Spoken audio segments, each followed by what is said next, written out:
We should never accept technology from an alien force, ever, ever.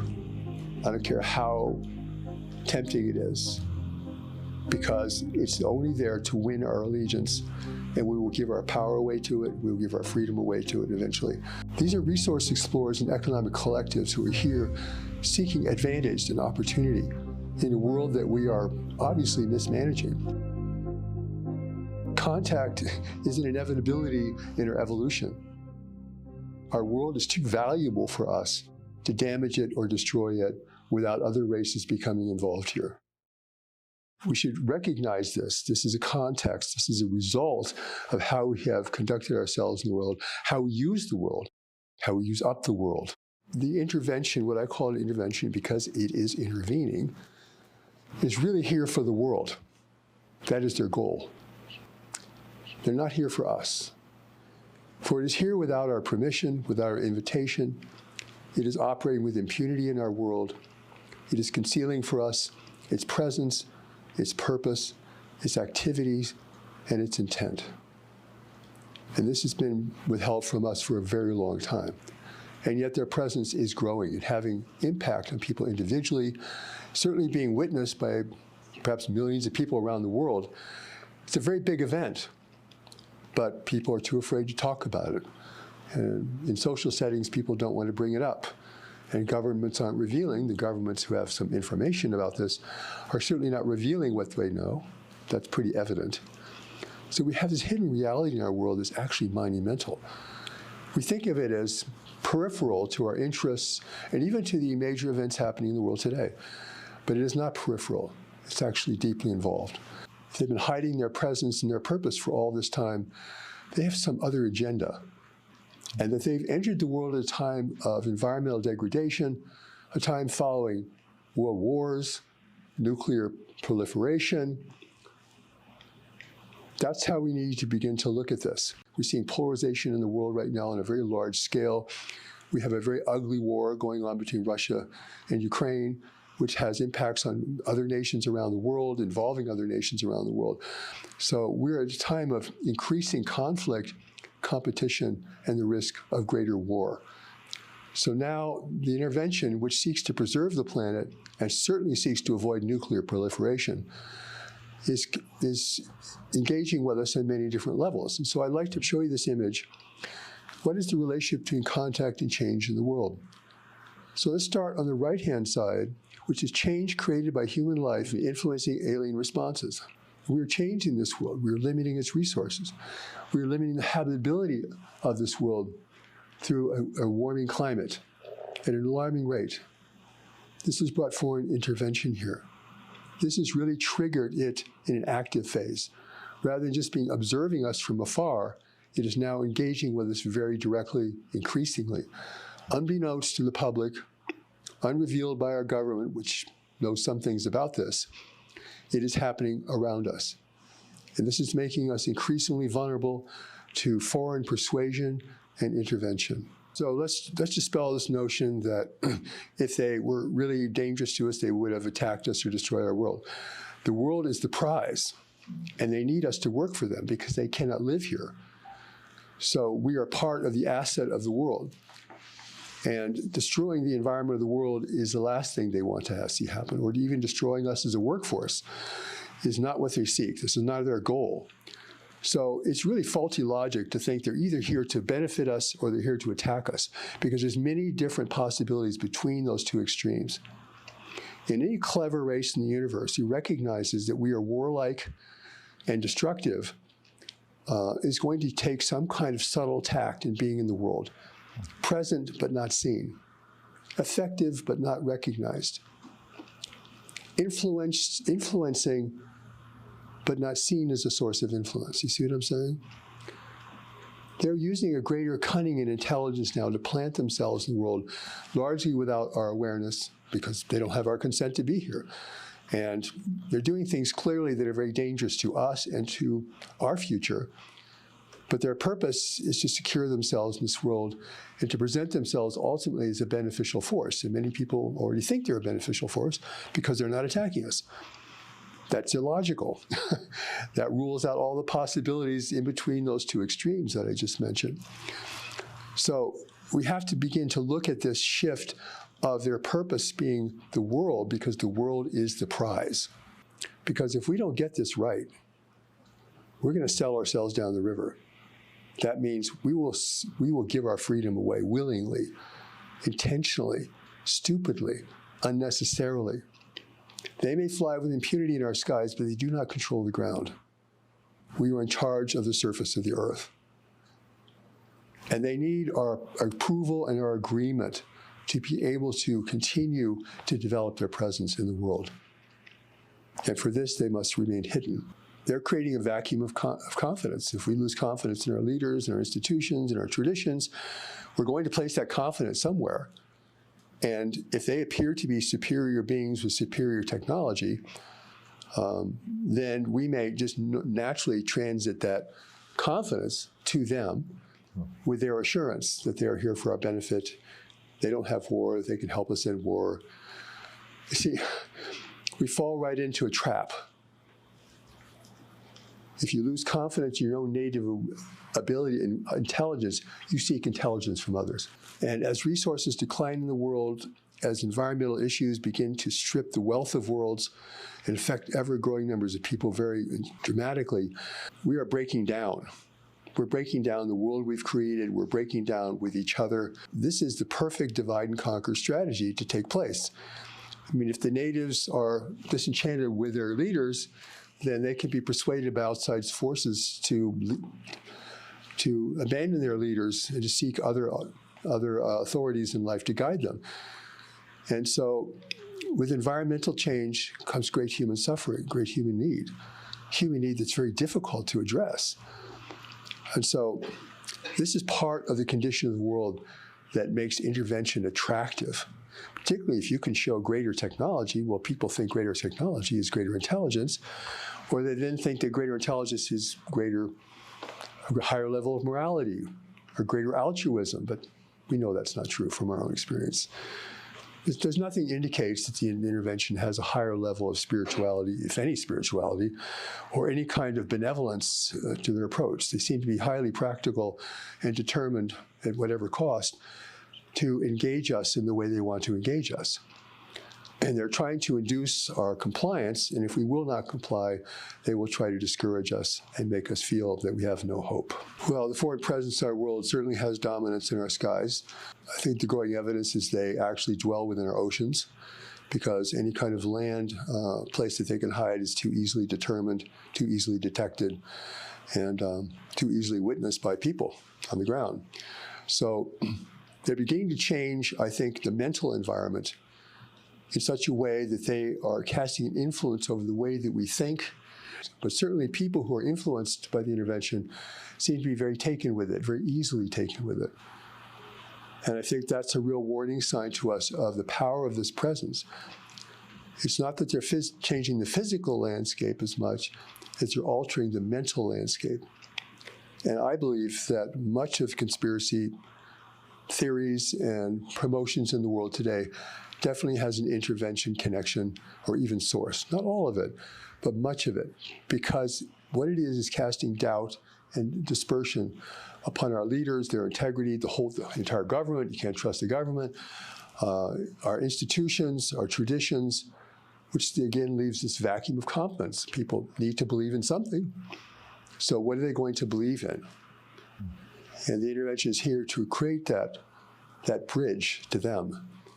We are here to replace that. Only we know how to achieve peace. We have no war. Only we know how to manage the world.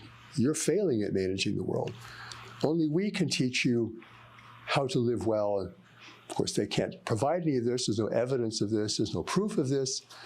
It's all assertions. It's all narrative.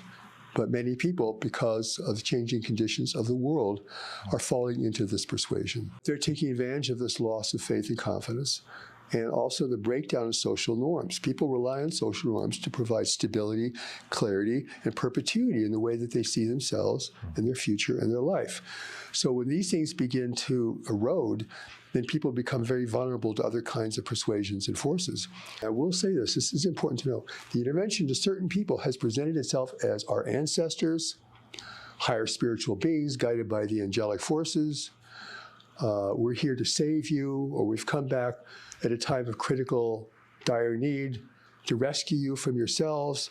This is part of the narrative that's given to people who are taken against their will. The power of persuasion cast upon them, the inducement to believe in alien purpose, an agenda, without any real proof or evidence that those visiting powers can do any of these things they're talking about. They can promise anything in this world, because we are so mesmerized by technology that we think, well, anything that's technologically that advanced must have overcome all the problems of existence and must be of a higher mental order. See what I'm saying? People make these associations. We do that to ourselves. So we fall in line with something that is actually very dangerous and destructive and has the power to undo our freedom in this world. And so that is why I'm shifting this emphasis from contact to the people to contact to the world. This is about the world. Who is going to govern the world? There is a tremendous force in the mental environment to persuade people that the intervention is here for their benefit and that they should abide with it and support it. Otherwise, we won't survive. We won't make it. Without the intervention, we won't make it. That's the narrative from the intervention. It has nothing to do with reality, really, but it is that narrative that people so immediately gravitate towards and accept without critical thinking.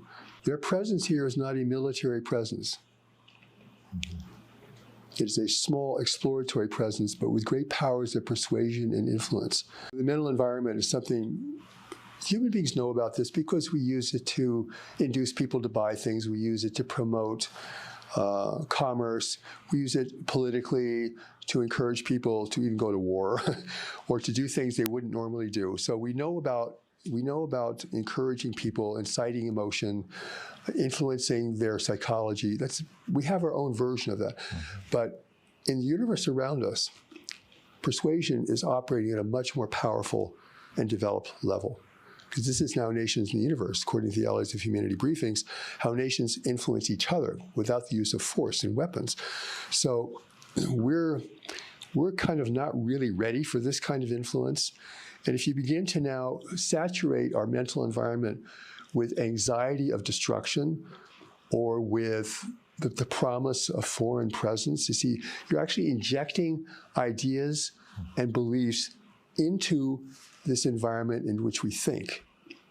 And we know this environment is powerful. You know, if you were to visit every house on the same block, on the same street, it would be a different mental environment. The feel of the place, not just the look, the feel of that environment.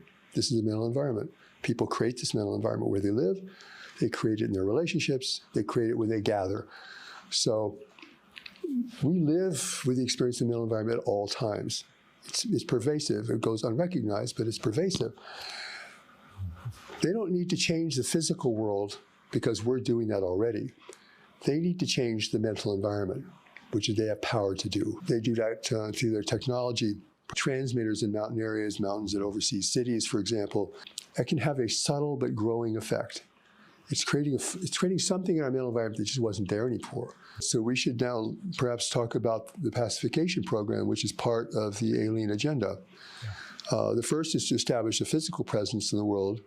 The second is to influence certain individuals in the arenas of government, religion, and commerce. Certain individuals, not everybody. And the next is to create a pacification program of people they can influence directly or indirectly to begin to acquiesce to their presence, to be accepting of their presence, and to begin to think that possibly it's here for a good reason. Even if it's not doing anything to demonstrate it's here for a good reason. The more people are disturbed, the more people are emotionally upset, the more people are anxious, the easier you can inject into their environment or into a general environment a feeling of assurance from some other power. Not God, from some other force. And Adversely, to people who are resistant to that presence, you can inject a greater feeling of fear, anxiety, panic, fear of destruction, fear of failure. See what I'm saying? You can amplify trust or fear depending on who you're trying to reach or where you're focusing that kind of energy. This is where a small race of intervening forces can have great influence on great masses of people over time. This doesn't happen like in a year or a month. This is over time. And the more we degrade the world and put ourselves in harm's way, the more these powers can be, we're vulnerable to these kinds of forms of persuasion. If people are broken down enough, how many people are going to say no to that? I mean, if you're a starving person, you'll take food from anybody. And if you're emotionally starving, if you're psychologically starving, you will take assurance from anybody. They're going to discourage us if we can't be induced. And I see this for anybody who's drawn to this subject, who has a natural inclination, what I call a greater community person, who feels innately interested or drawn to the subject. I see this induction and I see this discouragement. So this is a powerful influence on our mental environment. More powerful than political persuasion, more powerful than commercial persuasion. I mean, and it's happening, it's pervasive, so you don't know where it's coming from. It's not like one person is putting out all this stuff who you can identify and question and resist. Is permeating us. Mm-hmm. Not everywhere, but certainly in places where people in large metropolitan areas, in countries that have a lot of power in the world, their influence is even greater, because we have a lot of power in the world. And if anyone can eventually prevent the intervention from happening, even technologically, it's the most powerful nations in the world. Nobody's telling us what's happening and how we should regard it and how to prepare. Take someone like me, it's a lone voice in the wilderness, and other people like me who are speaking out against the intervention and questioning its existence, its purpose, and its reality in the world. And I'm not just saying that because that's a personal opinion of mine, or I just don't like them. I don't even know them. It's not that I don't like them. But it's decades of their behavior and what it's done to people. I've been around enough abductees to see how damaged they are and how that's affected their ability to function in society, how much it's eroded their own self-confidence. They feel like at the beckoning call of some of their power whenever it wants them. This is really unhealthy for people. This is very damaging to people, frankly. The intervention seems to be playing a long game. They're not in a hurry to do what they're doing. They're investing themselves in building a foundation for gaining access to this world without the use of force. How is that accomplished? By changing the mental environment and the kinds of persuasions that induces people and their decisions and their relationships with others. We should never accept technology from an alien force, ever, ever. I don't care how tempting it is, because it's only there to win our allegiance, and we will give our power away to it, we will give our freedom away to it eventually. So this is, I want to mention this one thing. One, it's not just power of the mental environment, it's also technological dependence over time. And, you know, we're easily hooked on technology. We're changing the world ourselves. They're not changing it for us. They're here because we are changing it. And we seem to be unable to restrain ourselves from changing it in a way that will be detrimental to us, certainly, but will also thwart their intentions for the world. So much of the change we see in the world around us is the use and misuse of the world. We're despoiling its waters, its soils, its air at a phenomenal rate. We also have to value our freedom in a universe where freedom is rare. We're living on a planet, a beautiful, abundant planet that is desired by others. These are the things we really need to think about and be with. So the first step is education and awareness. My work provides part of that education, but the education comes from many important sources, and we need that education and we need that awareness. We really have to grow up. We're still in a very adolescent phase of our human development. It's all about us individually. It's what we can have, what we want, what we can do, our freedom to do whatever we want, not to be accountable to anything, rather than what we do as collectively, what responsibilities we adopt together, how we develop unity, because in the future, if we're going to live in this greater community of life as a free and self-determined race, we will have to be a united world. We may have different groups, nationalities, sure, but we're going to have an operating functional unity. That is part of the vision of our future in the universe.